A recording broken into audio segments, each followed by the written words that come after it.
Hello coders, how are you? Hope you are well. So today we are going to start object-oriented programming concepts in Python, also known as OOPS concepts.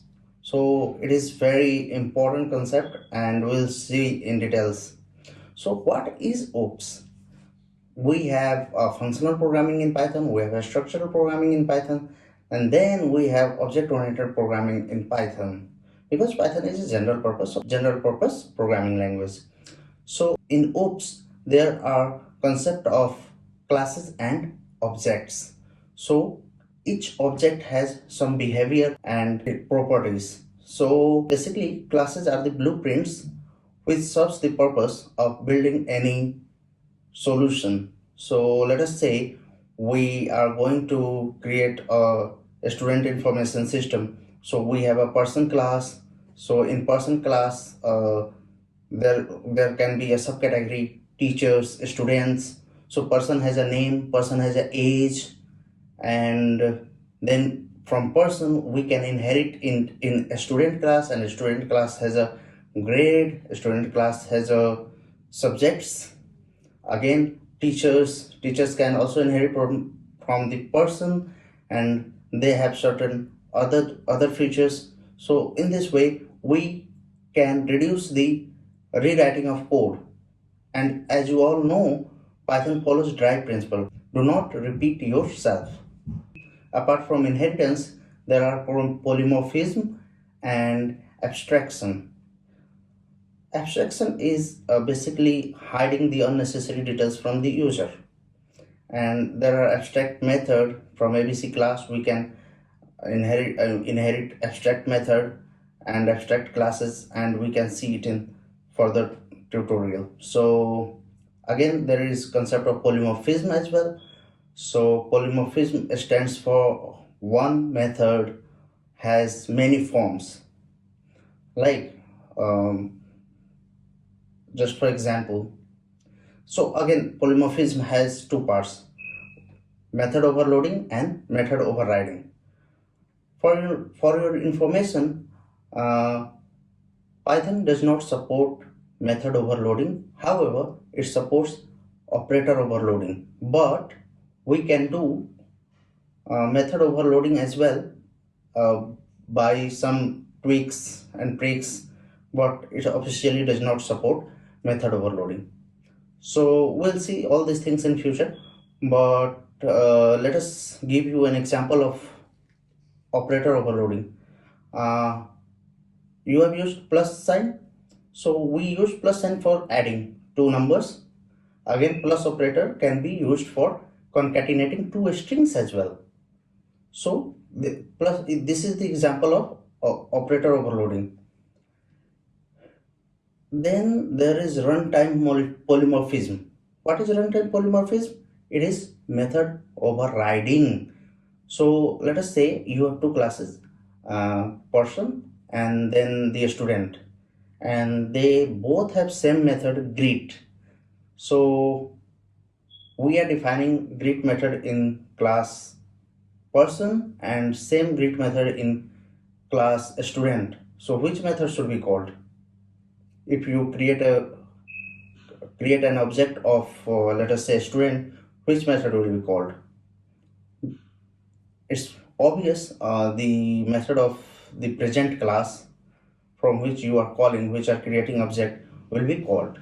So we are basically overriding the parent class method in the child class, and hence it is called runtime polymorphism because it is happening on the runtime. Then there is a concept of inheritance, multiple inheritance, multi-level inheritance. So yes, Python supports both multiple inheritance and multi-level inheritance. We'll see all these things in details. So let's get started with the code. So let's create a person class first. And in person class, we are going to create a constructor with dunder, double init method. And we are taking self name age as a parameter. Then we are going to create a greet function.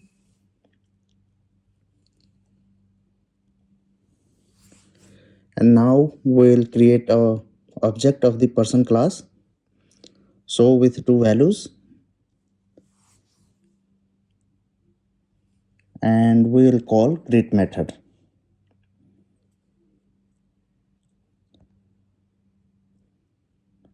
Let's execute it and see.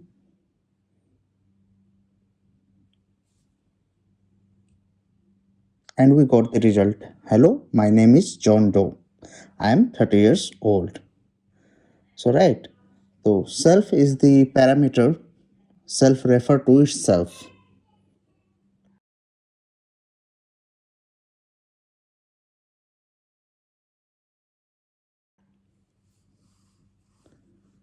So if we are trying to print the object itself, it will return person object. Right. So we need some meaningful name. For that, we need to override the dunder string method, and it can be done with str. And now if we run, we will see a meaningful message.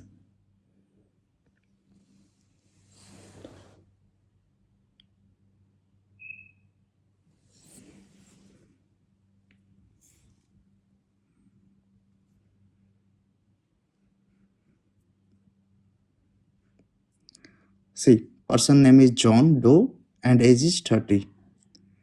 So this is the object we are getting from a string method. But for developers, there are another method, REPR. So it represents object itself. So let's run it and see person name, and we can copy it and use as it is.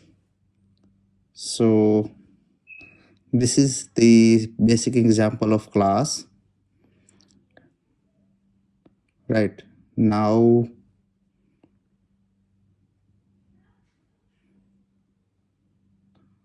we'll use a static method.